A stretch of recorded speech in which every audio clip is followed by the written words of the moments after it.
একজন নারীর সবচেয়ে কাছের বন্ধু হচ্ছে তার স্বামী। বন্ধু বলো, ফ্রেন্ড বলো, পাশে থাকার সঙ্গী বলো, সারা জীবনের সঙ্গী বলো, সেই একজনেই সবসময় পাশে থাকবে। হয়তো বিয়ের আগে বাবা মা সবসময় পাশে থাকতো বিশ্বস্ত বলে তাদেরকে মানুষ বলতো, কিন্তু বিয়ের পর থেকে সেই বাবা মাও একদিন থাকবে না।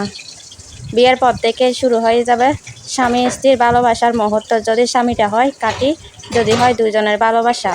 যে নারী তার স্বামীকে বিশ্বাস করে, মন থেকে ভালোবাসে, সে কখনো তার স্বামীর অপমান সহ্য করতে পারে না। সে হোক বাবার বাড়ি আর শাশুর বাড়ি। পৃথিবীতে সকল মানুষ কেন এক হয় না আমি বুঝি না, কিন্তু স্বামী স্ত্রীর ভালোবাসাটা এত বেশি মধুর যে একবার সেই ভালোবাসায় আটকে যায়, সে কখনো বের হতে পারে না। আবার অনেকেই দেখি পরকীয়ার মধ্যে ছেলেরাও জড়িত থাকে, আবার মেয়েরাও জড়িত থাকে, কিন্তু ওরা কেন যে এমনটা করে আমি বুঝতে পারি না। যারা মান সম্মানকে প্রাধান্য দিয়ে পরিবেশে খাপ খাইয়ে থাকতে চায়, তারা শাশুর বাড়িতে যতই কষ্ট হোক না, স্বামী শাশুড়ি যতই জ্বালাক না কেন, সে কখনো স্বামীর ঘর ছেড়ে যায় না। কারণ তার একটা সম্মান আছে, বাবার বাড়ির সম্মান, শাশুর বাড়ির সম্মান। একদিন সুখ আসবে হয়তো, সে কথাই চিন্তা ভেবে কোনোদিনও শাশুর বাড়ি থেকে যায় না, পরকীয়াও করে না। আবার অনেকে এগুলো সহ্য করতে না পেরে হয়তো বাবার বাড়ি গিয়ে উঠে, না হয় পরকীয়ায় লিপ্ত হয়ে যায়।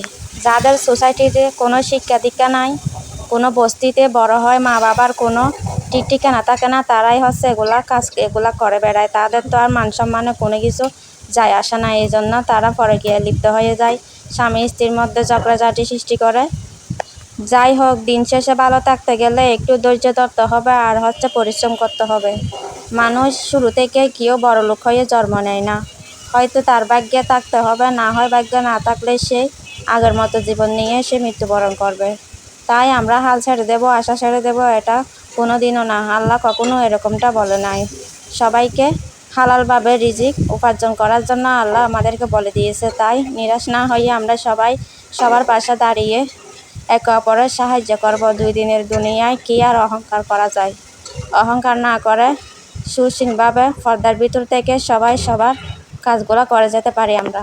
আমি কথা বলতেছি যে এগুলা হয়তো অনেকটাই মূল্যবান, কিন্তু আমি সাজিয়ে গুছিয়ে কথা বলতে পারছি না বলে হয়তো অনেকেই বিরক্ত লাগবে, কিন্তু এটাই সত্যি, বাস্তব কথা হচ্ছে এটাই। পৃথিবীতে সবার কাছে ভালো হতে পারবো এমন কথা না, কিন্তু ভালো হয়ে চলার চেষ্টা করব।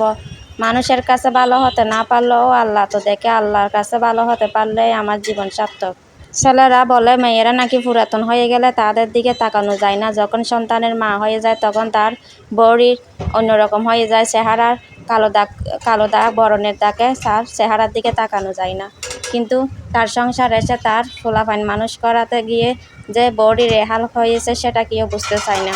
তারা নতুন নারীর গন্ধে পেলে পুরনো নারীকে ভুলে যায়। কিন্তু আমার যতই দিন যাচ্ছে ততই স্বামীর প্রতি আকৃষ্ট হয়ে যাচ্ছি, এটাই